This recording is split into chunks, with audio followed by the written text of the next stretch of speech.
नमस्कार, स्वागत है आप सभी का हमारे इस चैनल पर। आज हम लोग पढ़ेंगे अलाउद्दीन की बाजार नियंत्रण नीति और एक और छोटा सा टॉपिक है अलाउद्दीन खिलजी के उत्तराधिकारी। इनके बारे में हम लोग को पढ़ना है। और ये खिलजी वंश का अंतिम वीडियो है, अंतिम लेक्चर है। इसके बाद आपका ये जो खिलजी वंश है कंप्लीट हो जाएगा। इसके बाद हम तुगलक वंश के बारे में पढ़ेंगे। अलाउद्दीन की जो बाजार नियंत्रण नीति है ये थोड़ा सा बड़ा टॉपिक है और मैं इसको आपको यहाँ पर डिटेल में पढ़ाऊँगा ताकि कहीं फिर आपको पढ़ने की ज़रूरत ना पड़े। अलाउद्दीन खिलजी की बाजार नियंत्रण नीति डिटेल में पढ़ने से पहले मैं आपको 2 मिनट में इसकी समरी बता देता हूँ कि ये बाजार नियंत्रण नीति है क्या और अलाउद्दीन ने इसे क्यों लागू की थी। और आप लोग समझिए इसको अच्छे से। देखिए, आप सभी को पता है, मैंने पढ़ाया है पिछले वीडियो में कि अलाउद्दीन खिलजी एक बहुत ही महत्वाकांक्षी शासक था और वो चाहता था कि उसका पूरे भारत पर नियंत्रण स्थापित हो जाए। तो उसे ऐसा करने के लिए कई युद्ध लड़ने पड़े और युद्ध लड़ने पड़ेंगे तो उसके लिए विशाल सेना की ज़रूरत पड़ेगी, क्योंकि सेना होगी तभी युद्ध लड़ेगा और तभी अधिकार कर पाएगा। और सेना कब होगी उसके पास? जब उसके पास एक बड़ी धनराशि होगी, यानी कि एक आप कह सकते हैं बहुत सारा उसके पास धन होगा, संपत्ति होगा। यानी कि वेतन देने के लिए सैनिकों को, क्योंकि एक बड़ी सेना चाहिए तो उनको वेतन देने के लिए पैसे भी चाहिए, धन दौलत भी चाहिए। तो अब अलाउद्दीन खिलजी के पास 2 रास्ते थे। एक तो उसके पास अगर धन हो तो बड़ी सेना रख सकता है, या फिर कुछ ऐसा वो योजना बनाए कि कम पैसे सैनिकों को देकर ही उनसे सेवा ले सके। यानी ऐसा कुछ कर दे, ऐसा कुछ नियम कानून बना दे कि सैनिक कम वेतन में ही अपनी सेवा देने के लिए तैयार हो जाए। तो अलाउद्दीन खिलजी इसके लिए बाजार नियंत्रण नीति लागू करता है। बाजार नियंत्रण नीति मतलब ये है कि इसने बाजार में सभी वस्तुओं को बहुत सस्ता कर दिया। जो भी खाने पीने की वस्तुएं हैं या जो दैनिक जीवन में उपयोग की वस्तुएं हैं, एक सैनिक के लिए जो आवश्यक वस्तुएं हैं, उनका मूल्य बहुत घटा दिया, जिससे सैनिक कम पैसे में भी अपना जीवन यापन अच्छे से कर सकते थे। तो इसी को कहा गया बाजार नियंत्रण नीति, और इस कारण वो एक विशाल सेना का निर्माण कर सका और पूरे भारत पर अधिकार कर पाया। तो ये 2 मिनट में मैंने आपको पढ़ा दिया अलाउद्दीन खिलजी की बाजार नियंत्रण नीति, समझा दिया समरी पूरी। अब हम इसको डिटेल में पढ़ते हैं कि क्या क्या हुआ इसमें। देखिए, अलाउद्दीन एक निरंकुश एवं स्वेच्छाकारी शासक था। ऐसे शासक की शक्ति का एकमात्र आधार उसका सैन्य बल होता है। विशाल सैन्य बल के कारण ही अलाउद्दीन ने अनेक प्रदेशों पर विजय प्राप्त की थी। सुल्तान अलाउद्दीन खिलजी की सैनिक व्यवस्था की सफलता उसके बाजार नियंत्रण पर निर्भर थी। मैंने आपको बताया है कि उसने जो सैनिक व्यवस्था की थी इतनी बड़ी, वो किस पर निर्भर थी? बाजार नियंत्रण पर ही निर्भर थी। बाजार नियंत्रण नीति को सफल बनाने के उद्देश्य से सुल्तान ने 4 प्रमुख कार्य किए। कितने? 4। अब इन 4 कामों को आपको याद रखना है। पहले उसने क्या किया? वस्तुओं के मूल्यों का निर्धारण कर दिया। मैं आपको डिटेल में भी पढ़ाऊँगा, पहले तो मैं यहाँ शॉर्ट में आपको बता देता हूँ कि वस्तुओं के मूल्यों का निर्धारण करने का मतलब ये है कि जो भी दैनिक जीवन की उपयोग की वस्तुएं थीं उनकी लिस्ट बनवाई, उनकी सूची बनवाई और उनका एक मूल्य निश्चित कर दिया कि हाँ ये इतने दाम में, इतने पैसे में बिकेगी। फिर दूसरा क्या? वस्तुओं की पूर्ति की व्यवस्था। अब वस्तुओं की पूर्ति की व्यवस्था का मतलब ये है कि बाजार में वस्तुएं उपलब्ध रहें, ऐसा ना हो कि वस्तुओं की कमी पड़ जाए और चीज़ें महंगी हो जाए।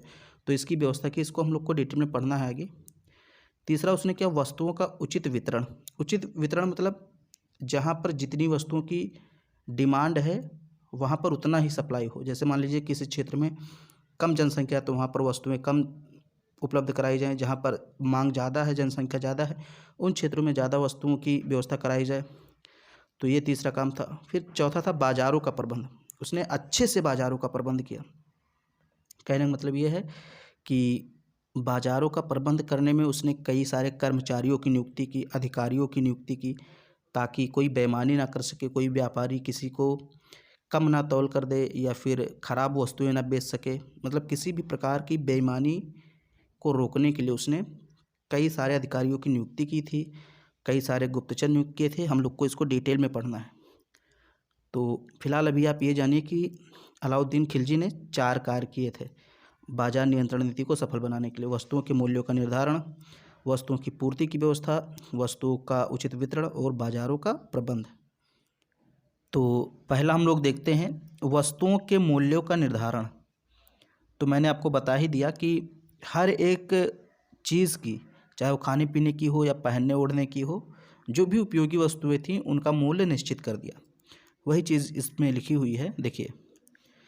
भूमि कर बढ़ाकर व अन्य तरीकों से यद्यपि अलाउद्दीन ने अपनी आय में पर्याप्त वृद्धि की थी, किंतु वह आय विशाल सेना का व्यय करने में सक्षम नहीं थी।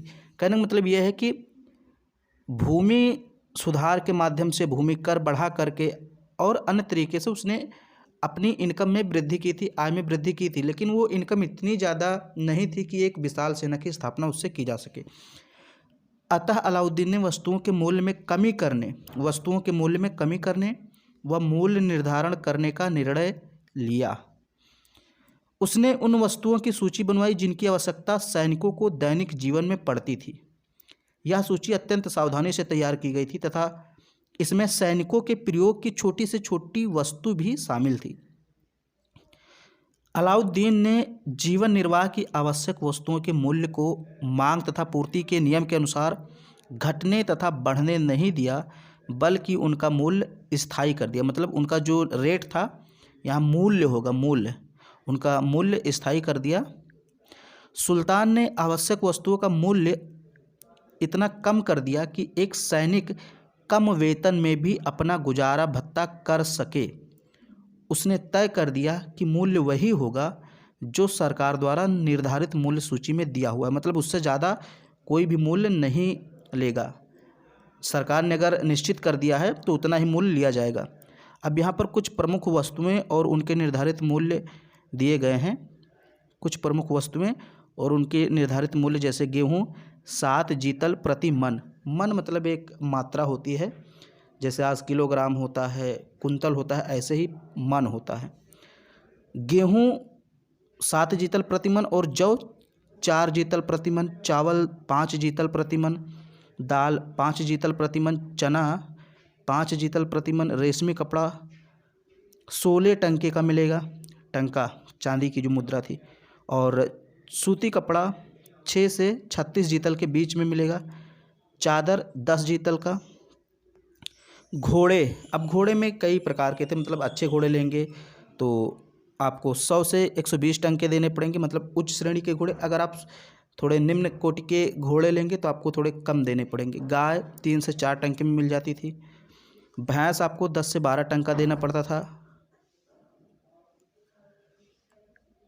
बकरी के लिए 14 जीतल, चीनी 1.5 यानी कि 1.5 जीतल में आपको चीनी मिल जाती थी।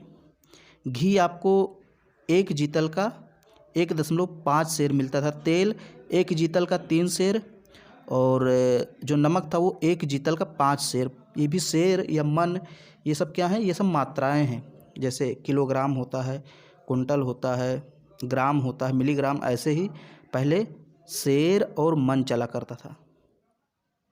दूसरा है वस्तुओं की पूर्ति की व्यवस्था।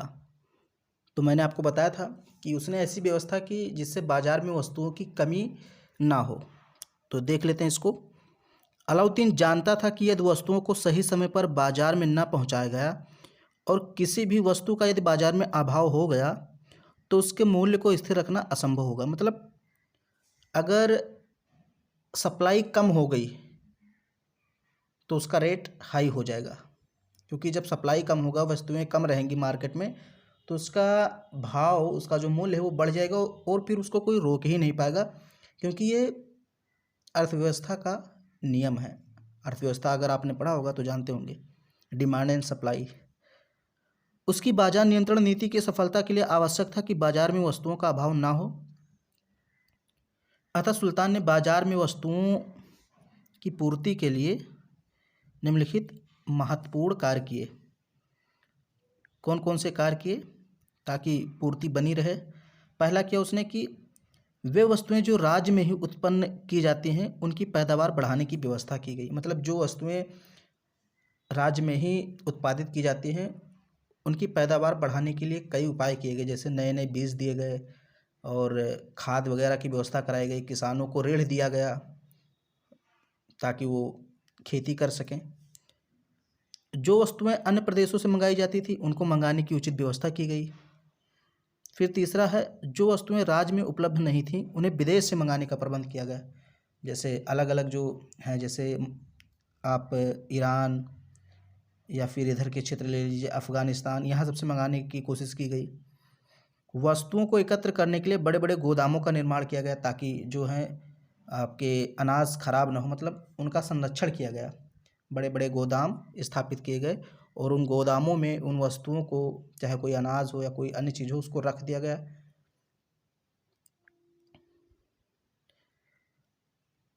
फिर है,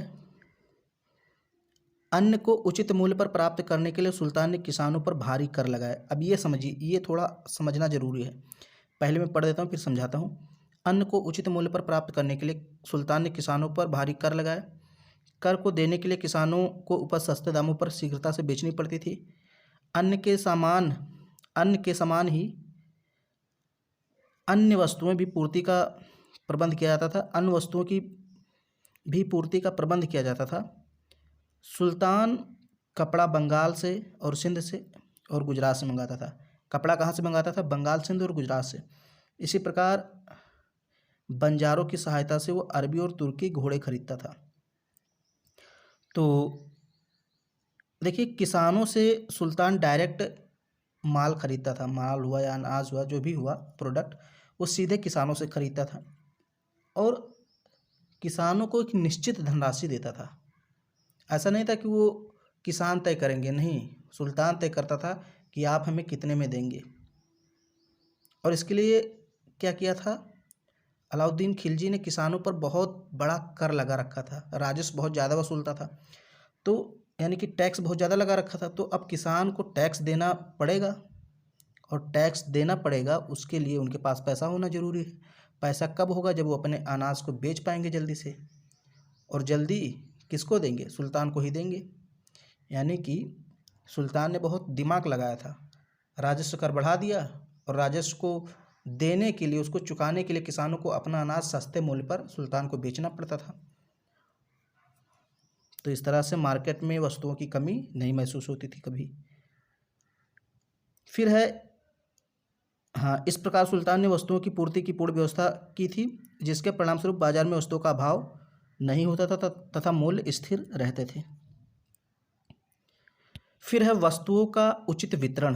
तो मैंने आपको बताया था वस्तुओं का उचित वितरण उसने किया था। वितरण का मतलब बंटवारा, यानी कि जहाँ जनसंख्या कम है वहाँ कम अनाज या माल पहुँचाया जाए, जहाँ पर अधिक जनसंख्या है, जहाँ डिमांड ज़्यादा है, वहाँ ज़्यादा माल पहुँचाया जाए।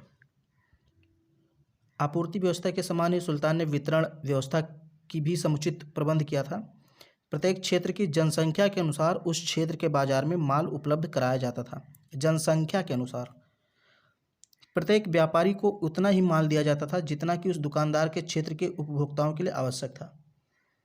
उपभोक्ताओं को आज्ञा पत्र दिए जाते थे, उन्हीं के हिसाब से वस्तुएं मिलती थी। आज्ञा पत्र, अब ये देखिए, ये आप ध्यान दीजिए, उपभोक्ता यानी कि जो ग्राहक होते थे उनको एक आज्ञा पत्र दिया जाता था। जैसे आजकल राशन नहीं होता है, राशन कार्ड, ऐसे ही अलाउद्दीन खिलजी ने हर एक परिवार को एक आज्ञा पत्र दिया था और वो आज्ञा पत्र दिखा करके वो सामान ले सकते थे। उतना ही सामान उनको मिलता था, ज़्यादा नहीं मिलता था। तो वही है, उन्हीं के हिसाब से वस्तुएं मिलती थी। प्रत्येक व्यापारी को अपना नाम दीवाने रियासत के कार्यालय में लिखाना पड़ता था। तो दीवाने रियासत क्या था? एक विभाग था जो कि बाजार नियंत्रण से संबंधित है, यानी कि बाजार पर नियंत्रण रखता था। एक विभाग ही बना दिया था अलाउद्दीन खिलजी ने, उसको बोलते हैं दीवाने रियासत। अब यहाँ पर हम बात करते हैं बाज़ारों के प्रबंध का, कि बाज़ारों का प्रबंध उसने कैसे किया। ये जो इतनी सारी चीज़ें होती थी तो उसको मैनेज कैसे करता था, तो उसने कुछ आदमी लगा रखे होंगे, उन्हीं की चर्चा हम करेंगे यहाँ पर। उपरोक्त व्यवस्था तभी प्रभावशाली हो सकती थी जब बाज़ारों का उचित प्रबंध किया जाता। अतः सुल्तान ने अत्यंत सक्षम बाजार की व्यवस्था की। उसने अनेक पदाधिकारियों की नियुक्ति की। इस व्यवस्था से संबंधित एक विभाग बनाया गया था जिसे दीवाने रियासत कहते थे।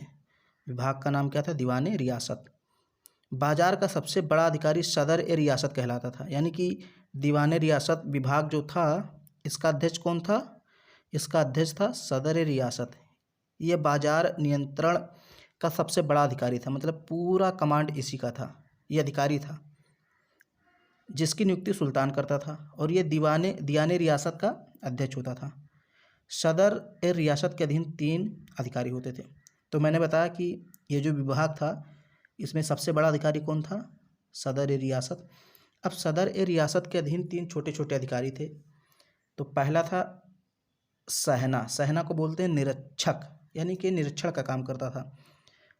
सहना का कार्य बाजार की संपूर्ण व्यवस्था देखना होता था। यानी कि ये जाता था और देखता था कि लोग सही से कार्य कर रहे हैं या नहीं। जो अधिकारी हैं छोटे छोटे, वो सही से कार्य कर रहे हैं, व्यापारी सही से वस्तुएं बेच रहे हैं, ज़्यादा दाम तो नहीं ले रहे हैं, मूल्य ज़्यादा नहीं ले रहे हैं, वस्तुएं कम तो नहीं दे रहे हैं या फिर ख़राब नहीं दे रहे हैं। ये सारी चीज़ें निरीक्षक देखता था। इसके अलावा एक और था बरीद। ये गुप्तचर अधिकारी होता था, यह गुप्त रूप से कार्य करता था। बरीद नामक अधिकारी तराजू, बाँट, तोल, वस्तु की गुणवत्ता की जांच करता था। ये जाता था तराजू की जांच करता था कि तराजू ऐसा तो नहीं डामाडोल है पूरा। बाँट तौलता था कि 1 किलो का बाँट वास्तव में 1 किलो होता है या उसमें 3 पाव ही होते हैं। तोल, वस्तु की गुणवत्ता, पनीर वगैरह सही से मिल रही है कि नहीं, लोकल पनीर तो नहीं मिल रही, इन सभी चीज़ों की वो जांच करता था। तो ये हो गया सहना, फिर बरीद, और एक और था मोहनयान। मोहनयान यानी ये भी गुप्तचर होता था। देखिए, ये बरीद क्या है? गुप्तचर अधिकारी है, और ये मोहनयान गुप्तचर होता था। तो ये भी बाजार की सूचनाएं सुल्तान को देता था। अब देखिए दंड व्यवस्था देखिए। अब यहाँ देखिए एक चीज़ आप यहाँ समझ लीजिए, रिपोर्ट कैसे होती थी। मान लीजिए किसी व्यापारी ने कोई गलत मूल्य ले लिया या अनाज कम तोला, तो मोहनयान किसको खबर करेगा? बरीद को। बरीद किसको खबर करेगा? सहना को। और सहना किसके पास जाएगा? दीवाने रियासत विभाग में सदर रियासत के पास जाएगा, यानी सबसे बड़ा अधिकारी ये है। अब ये कहाँ जाएगा? ये सीधे चले जाएगा सुल्तान के पास रिपोर्ट लेकर कि हाँ इसने ऐसा काम किया, फिर सुल्तान उस पर कार्रवाई करेगा। अच्छा, दंड व्यवस्था भी थी। मान लीजिए किसी व्यापारी को बेईमानी करते हुए पकड़ा गया, कोई अधिकारी ही है जिसने घूस पात लेकर के कार्य कर दिया कोई, तो उसके लिए दंड की व्यवस्था भी इसने की थी। अलाउद्दीन ने जिस बाजार नियंत्रण नीति को अपनाया था, उसका पालन न करने वाले व्यक्तियों को कठोर दंड दिया जाता था। एक इतिहासकार है बर्नी, इसने लिखा है कि यदि कभी कोई व्यापारी कम तौलता था तो उसके शरीर से उतने ही भार का मांस काट लिया जाता था। मतलब किसी व्यापारी ने मान लीजिए 1 किलो चावल के बदले 900 ग्राम ही दिया, यानी कि 100 ग्राम कम तोला, तो अगर अलाउद्दीन को पता चल गया तो 100 ग्राम मांस उसके शरीर से काट लिया जाता था। व्यापारियों का कम तौलने, अधिक मूल्य लेने अथवा किसी अन्य प्रकार की बेईमानी करने का साहस ही नहीं होता था, क्योंकि दंड ही इतना कठोर था। अब यहाँ पर है बाजारों के प्रकार। तो उसमें बाजार कई प्रकार के थे, मतलब बेसिकली 3 प्रकार के बाजारों की बात की जाती है यहाँ पर। 3 प्रकार के बाजार। पहला है सराय अदल। सराय अदल ये बाजार का नाम है। यह निर्मित वस्तुओं का बाजार था। निर्मित मतलब यहाँ पर निर्मित वस्तुएं बेची जाती थी, जिनका निर्माण किया गया, कच्ची वस्तुएं नहीं बिकती थी यहाँ पर। जैसे इस बाजार के बारे में सुल्तान ने 4 आदेश जारी किए, ये आपको जानना जरूरी नहीं है। ये जानिए कि सराय अदल जो बाजार था, इस बाजार में निर्मित वस्तुएं मिलती थी और इस बाजार में पक्की दुकानें बनाई गई थी। व्यापारियों को आदेश दिया गया था कि वे निर्मित वस्तुओं को केवल यहीं बेचें। देखिए ये भी जानिए कि व्यापारी केवल यहीं पर बेच सकते थे निर्मित वस्तुएं, दूसरे बाजार में ले जा कर के नहीं बेच सकते थे, या ब्लैक उसको नहीं कर सकते थे कि पहले छिपा कर रख लिए, फिर कमी हो गई फिर बेच रहे। नहीं, उनको बेचना पड़ेगा और यहीं पर बेचना पड़ेगा। प्रत्येक छोटी से छोटी वस्तुओं के मूल्य निश्चित कर दिए गए, ये मैंने आपको बताया ही। यहाँ पर कपड़े, चादर, सोना, चांदी, जवाहरात ये सब मिलते थे, मतलब जो बनी बनाई वस्तुएं हैं। फिर है दासों, पशुओं तथा घोड़ों का व्यापार बाजार। सॉरी फॉर डिस्टरबेंस, इसमें थोड़ा सा 1 मिनट। हाँ, तो दूसरा है दासों, पशुओं तथा घोड़ों का बाजार। यह तीनों बाजार पृथक पृथक थे, मतलब दासों का व्यापार भी अलग था, पशुओं का अलग था, घोड़ों का अलग था। तीनों का व्यापार या तीनों का बाजार अलग अलग होता था। इनकी कीमतें गुणवत्ता के आधार पर निश्चित की गई थी। मतलब अगर आप उच्च कोटि का घोड़ा लेंगे तो आपको ज़्यादा देना पड़ेगा, निम्न कोटि का लेंगे तो बहुत कम देना पड़ेगा, मध्यम कोटि का लेंगे तो आपको मध्यम कोटि का यानी कि मध्यम पैसा देना पड़ेगा। पशुएं भी थे, कमज़ोर पशु, बलवान पशु, हर तरह के पशु थे। गाय, भैंस, बकरी, मैंने आपको बताया। दास भी थे, दास की भी बिक्री होती थी। दिल्ली सल्तनत की एक बहुत आप कह सकते हैं बहुत ख़ास बात है कि दासों की खरीद बिक्री हुआ करती थी। तब इसमें कई प्रकार के दास थे, मैंने यहाँ पर आपको डिटेल में नहीं उतना दिया है। मतलब लड़के जैसे यंग दास होते थे, बहुत नवयुवक हैं, ज़्यादा काम करेंगे। थोड़े बूढ़े होते थे तो उनकी कीमत कम होती थी। लेडीज़ दास भी होते थे, मतलब नौकरानी, तो इनकी भी कीमतें अलग अलग थीं। इन बाज़ारों में भी निरीक्षक नियुक्त किए गए थे। इसका भी ध्यान रखा गया था कि वहाँ से उपभोक्ता ही खरीद सकें। अब यहाँ से जो खरीदेंगे उपभोक्ता ही खरीदेंगे, ऐसा नहीं कोई व्यापारी आकर के यहाँ से खरीद रहा, नहीं। व्यापारी सुल्तान से डायरेक्ट कांटेक्ट करेगा, व्यापारी यहाँ से खरीद करके अलग नहीं बेच सकता। घोड़ों के व्यापारियों पर खास तौर से निगाह रखी गई थी, जिससे सैनिकों को उचित मूल्य पर घोड़ा मिले। फिर है तीसरा बाजार था सामान्य बाजार। सामान्य बाजार मतलब यहाँ सामान्य चीज़ें मिलती थी, खाने पीने की लेकर के छोटी से छोटी वस्तुएं। यहाँ सामान्य वस्तुओं की दुकानें होती थी। इन दुकानों पर गन्ना, तरकारी, रेवड़ी, हलवा, टोपी पहनने वाली, कंघी आदि बेचे जाते थे। इन सभी वस्तुओं की कीमतें भी निश्चित कर दी गई थी। तो यहाँ पर छोटी छोटी वस्तुओं से लेकर के खाने पीने की वस्तुएं मिलती थी। तो अभी तक तो मैंने आपको बताया बाजार नियंत्रण नीति क्या थी और उसको कैसे मैनेज किया था अलाउद्दीन खिलजी ने। तो तमाम प्रकार के अधिकारी नियुक्त किए थे, दंड व्यवस्था भी कठोर थी, जिससे कोई भी व्यापारी कभी बेईमानी करने की कोशिश नहीं करता था। अब यहाँ हम मूल्यांकन करेंगे कि अलाउद्दीन खिलजी की जो बाजार नियंत्रण की नीति थी वो किस हद तक सही साबित हुई और किस हद तक नुकसानदायक साबित हुई। मतलब कुछ इसमें विद्वान हैं जो कहते हैं कि ये बहुत अच्छा कार्य था, उसका लाभ हुआ आम जनता को। बहुत विद्वान ऐसे भी हैं जो कहते हैं नहीं, इस नीति में बहुत सारे दोष थे। तो हम देख लेते हैं दोनों पक्षों को। सुल्तान अलाउद्दीन खिलजी ने जिस उद्देश्य के लिए बाजार नियंत्रण नीति को अपनाया था उसमें वह सफल रहा। मूल्यों को नियंत्रित करके वह विशाल सेना रखने में सफल रहा। पहला तो आप ये जरूर लिखिए मूल्यांकन में कि भाई जिस उद्देश्य के लिए उसने बाजार नियंत्रण नीति लागू किया था उसमें वो सफल रहा, उद्देश्य को पूरा कर ले गया। भले ही इसके नकारात्मक प्रभाव पड़े वो हम देखेंगे अभी, लेकिन उद्देश्य उसका पूरा हो गया। उद्देश्य उसका यही था कि हमें एक विशाल साम्राज्य की स्थापना करें, उसके लिए उसको सेना की ज़रूरत थी और बाजार नियंत्रण नीति के द्वारा वो विशाल सेना की स्थापना कर सका और फिर उत्तर और दक्षिण भारत पर अधिकार कर सका। तो उसका उद्देश्य तो सफल हो गया। अतः स्पष्ट है कि उसकी बाजार नियंत्रण नीति सफल रही थी। सफलता के कारणों पर प्रकाश डालते हुए बर्नी ने लिखा है, बर्नी ने कहा है कि नीति क्यों सफल हुई। यहाँ पर देखिए, बर्नी कहता है कि यह नियमों के कठोरतापूर्वक लागू किए जाने, राजस्व को कठोरता से वसूलने, धातु के सिक्कों का अभाव, सुल्तान के भय से कर्मचारियों व अधिकारियों की ईमानदारी की वजह से सफल हुआ।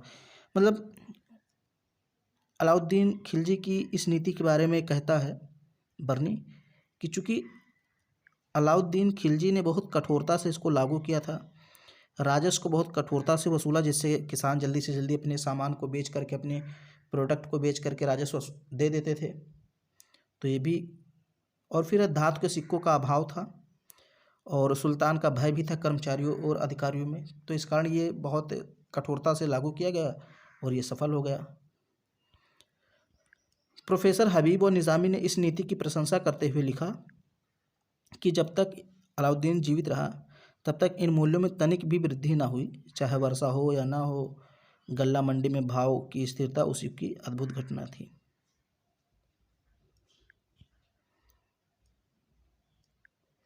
फिर भी अलाउद्दीन खिलजी की बाजार नियंत्रण नीति में गुड़ के साथ दोष भी थे।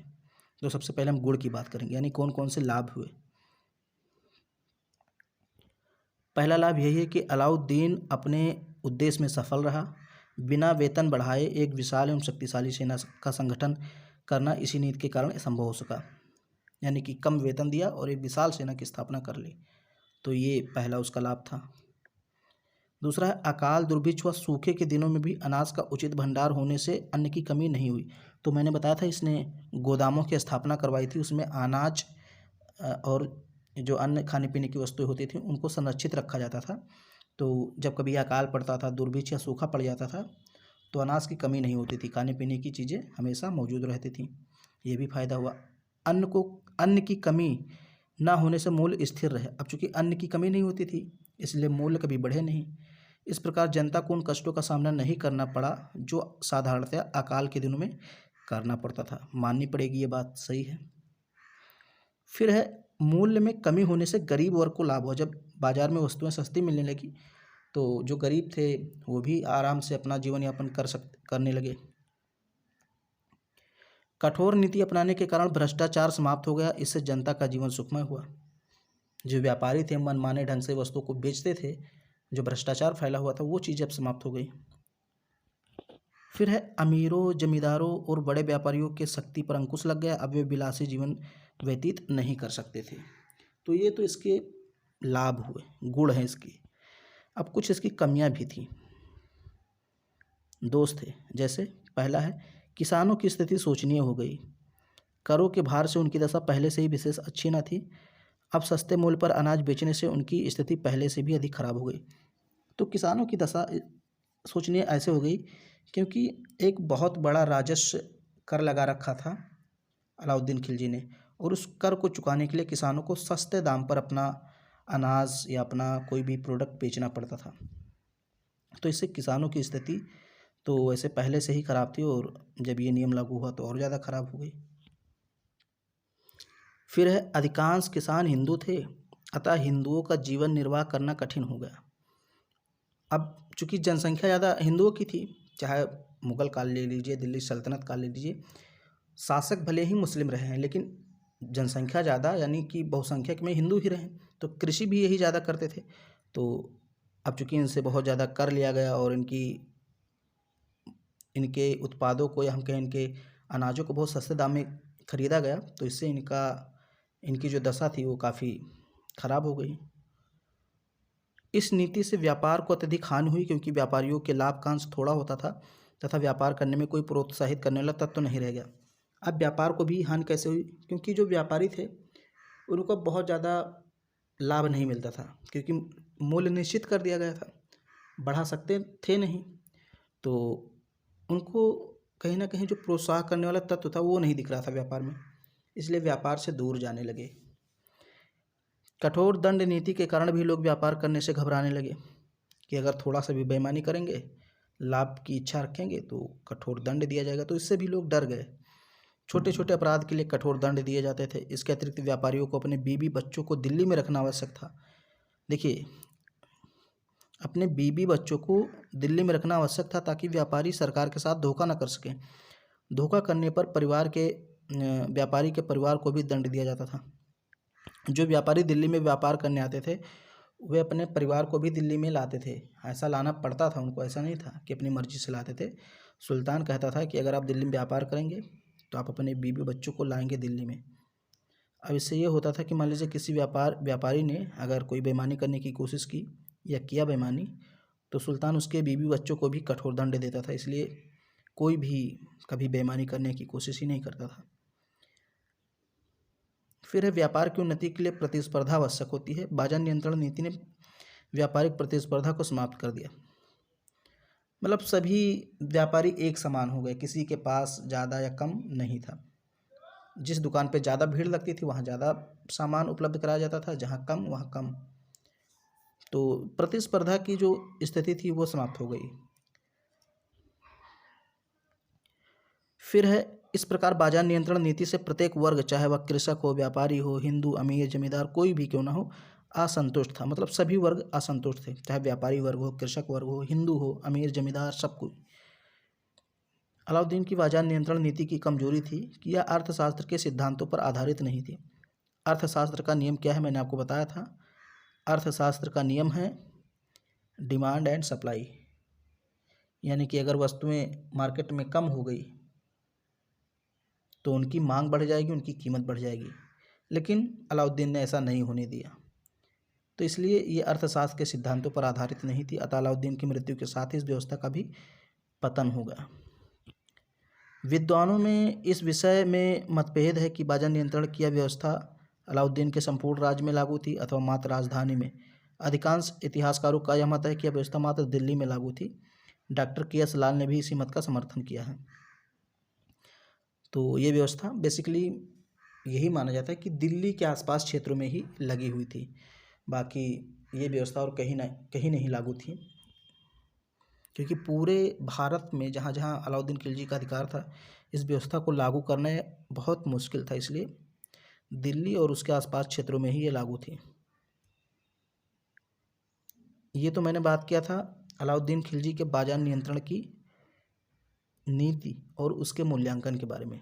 अब हम बात करते हैं अलाउद्दीन के मूल्यांकन के बारे में कि ओवरऑल अलाउद्दीन कैसा शासक था, किस तरह से आप देखते हैं। सर वुलजले हेग, ये इतिहासकार हैं, इन्होंने लिखा है कि अलाउद्दीन के शासनकाल से वास्तविक अर्थों में सल्तनत का श्रेष्ठ युग प्रारंभ हुआ। अलाउद्दीन अत्यंत महत्वाकांक्षी दृढ़ संकल्प वाला व्यक्ति था। अपने उद्देश्यों की पूर्ति के लिए उचित व अनुचित का विचार नहीं करता था। सुल्तान का कहना था, सुल्तान मतलब अलाउद्दीन खिलजी का कहना था कि मैं नहीं जानता हूँ क्या कानूनी है और क्या गैर कानूनी है, मैं राज्य के हित में जो उचित समझता हूँ उसी के आदेश देता हूँ। डॉक्टर स्मिथ व लेन पूल ने उसे अत्याचारी एवं निर्दयी शासक मानते हैं, किंतु उसकी योग्यता को भी स्वीकार करते हैं। लेन पूल और स्मिथ ये दो इतिहासकार हैं जो उसे अत्याचारी मानते हैं, निर्दयी मानते हैं, लेकिन साथ में ये भी कहते हैं कि वो योग्य था, यानी उसकी योग्यता को स्वीकार करते हैं। इसमें कोई संदेह नहीं कि अलाउद्दीन एक क्रूर और निरंकुश शासक था, जिसके शासनकाल में जनसाधारण को अनेक कष्टों का सामना करना पड़ा। कृषक, व्यापारी, अमीर सभी अलाउद्दीन की नीतियों से दुखी थे। हिंदुओं पर भी उसने अत्यधिक अत्याचार किया तथा उन्हें दरिद्रता की सीमा तक पहुंचा दिया, चरम सीमा तक पहुंचा दिया। यद्यपि उपर्युक्त दोष सुल्तान में थे, किंतु उसकी अनेक योग्यताओं से इनकार नहीं किया जा सकता। वह अत्यंत योग्य सेनापति था। उसने स्थायी सेना की नींव डाली तथा इस प्रकार दिल्ली की सुरक्षा का प्रबंध किया। अपनी विजयों से लगभग संपूर्ण भारत पर अधिकार कर लिया। इस प्रकार वह कुशल प्रशासक, विजेता व राजनीतिक सूझबूझ वाला सुल्तान था। इसी कारण उसे प्रमुख मध्यकालीन सुल्तानों में से एक माना गया है। अलाउद्दीन खिलजी कैसा भी था, मतलब निर्दयी था या दमन करता था, बहुत ज़्यादा कष्ट देता था लोगों को, बहुत कठोर नियम लागू करता था, कैसा भी था वो बात अलग है, लेकिन कहीं ना कहीं वो योग्य शासक था, तभी वो संपूर्ण भारत पर कब्जा कर पाया था। अब जब अलाउद्दीन खिलजी की मृत्यु हो गई 1316 ईस्वी में, तो उसके बाद 3 शासक आते हैं, 3 सुल्तान आते हैं और तीनों बहुत कमज़ोर साबित होते हैं। तो पहला है शिहाबुद्दीन उमर, ये 1316 ईस्वी में शासक बना। प्रारंभ में अलाउद्दीन अपने बड़े पुत्र खिज्र खां को अपना उत्तराधिकारी बनाना चाहता था। अलाउद्दीन किसको चाहता था? खिज्र खां को, जो कि इसका बड़ा पुत्र था अलाउद्दीन का।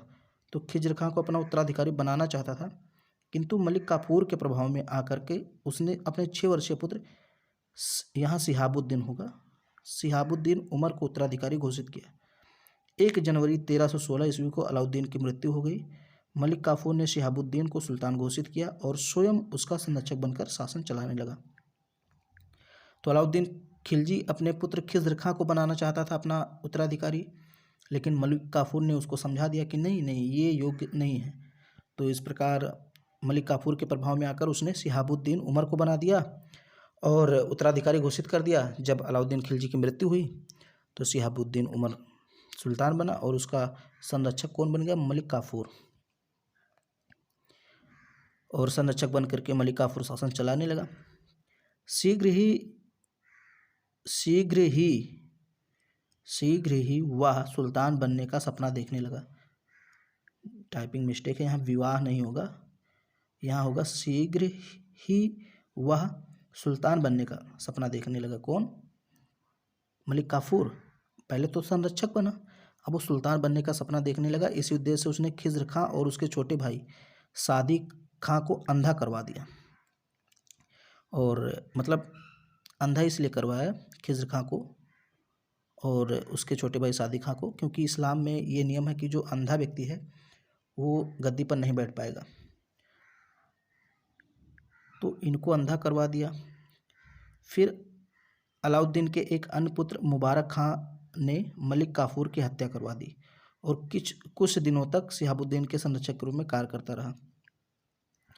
ये अलाउद्दीन खिलजी का एक अन्य बेटा था। इसको पता चल गया कि मलिक काफूर ने हमारे दो भाइयों को यानी कि खिज्र खां को और छोटे भाई सादिक खां को अंधा करवा दिया है और ये धीरे धीरे हम लोग को भी मारेगा। इसलिए मुबारक खां ने मलिक काफूर की हत्या करवा दी और शिहाबुद्दीन उमर के संरक्षक के रूप में कार्य करता रहा कुछ दिनों तक। बाद में मुबारक खां ने शिहाबुद्दीन को भी अंधा करवा दिया और स्वयं सुल्तान बन गया।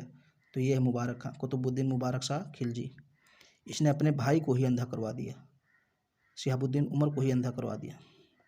तो ये तो इसमें पूरा का पूरा मुझे लगता है अंधे होने की प्रक्रिया लिखी हुई है, किसने किसको अंधा करवाया, आप देख लीजिएगा सही से। तो अब बन गया कुतुबुद्दीन मुबारक खां, या बोल सकते हैं कुतुबुद्दीन मुबारक शाह खिलजी। 1316 से 1320। अच्छा, ये जो बनता है 1316 ईस्वी में बनता है और 16 में ही मतलब 1 वर्ष लगभग इसका शासनकाल समाप्त नहीं हुआ, उसके पहले ही खुद समाप्त हो गया। तो अब बनता है कुतुबुद्दीन मुबारक शाह खिलजी और इसके शासक बनने के पश्चात उदार शासन प्रणाली की स्थापना की गई। बहुत ही उदार शासक था। अलाउद्दीन के समय लागू किए गए सभी कठोर नियमों को समाप्त कर दिया। उसके शासनकाल में गुजरात एवं देवगिरी में जो विद्रोह हुए उनका दमन किया गया। धीरे धीरे ये विलासिता में पड़ गया और स्त्रियों के कपड़े पहनकर दरबार में आने लगा था। बहुत विलासी हो गया था, पागल टाइप का, स्त्रियों के कपड़े पहनकर दरबार में आने लगा। और इसका एक वजीर था, खुसरो नाम था, खुसरो।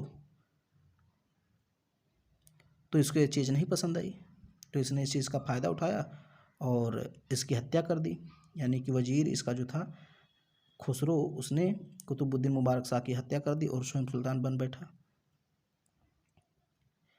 तो ये है नासिरुद्दीन खुसरो शाह। ये गुजरात का एक निम्न जाति का व्यक्ति था। खुसरो गुजरात की एक निम्न जाति से संबंधित था जिसने बाद में इस्लाम धर्म स्वीकार कर लिया था। अतः भारतीय मुसलमान होने के कारण तुर्क उसे नापसंद करते थे। अतः उसके सुल्तान बनते ही उसके विरुद्ध षड्यंत्र होने लगे। अब ये जो नासिरुद्दीन खुसरो शाह था, ये गुजरात का निम्न जाति का व्यक्ति था, लेकिन इसने इस्लाम धर्म स्वीकार करके शासक बन गया था। तो जो तुर्क थे, तुर्क अपने आप को उच्च श्रेणी का मुसलमान मानते थे, वो इसको नापसंद करने लगे और इसके विरुद्ध षड्यंत्र करने लगे। षड्यंत्रों का नेतृत्व कौन कर रहा था? दीपालपुर के गाजी सूबेदार गाजी मलिक ने किया। दीपालपुर के एक सूबेदार थे, उनका नाम था गाजी मलिक। वो षड्यंत्रों का नेतृत्व कर रहा था, नेता था। और गाजी मलिक का लड़का था जूना खां, उसने भी अपने पिता की सहायता की। तो गाजी मलिक ने सेना के साथ दिल्ली के लिए प्रस्थान किया और आक्रमण किया और दिल्ली से खुसरो शाह को भगा करके यानी कि उसकी हत्या की और 1320 ईस्वी में खिलजी वंश की समाप्ति कर दी और एक नए वंश तुगलक वंश की स्थापना की। और वो गाजी मलिक कौन था? गयासुद्दीन तुगलक। मैं आगे पढ़ाऊंगा आपको तुगलक वंश। तो ये आपका छोटा सा टॉपिक था अलाउद्दीन खिलजी के उत्तराधिकारी। और आज मैंने आपको 2 टॉपिक पढ़ाया, एक तो अलाउद्दीन खिलजी की बाजार नियंत्रण नीति और फिर यहाँ पर उत्तराधिकारी। तो ये पूरी तरीके से आपका जो है कि खिलजी वंश समाप्त हो गया है। इसकी PDF टेलीग्राम चैनल पे अपलोड कर दी जाएगी। वीडियो अगर पसंद आए तो उसको लाइक कर दीजिए, शेयर कर दीजिए। चैनल पे पहली बार है, चैनल को सब्सक्राइब जरूर कीजिए।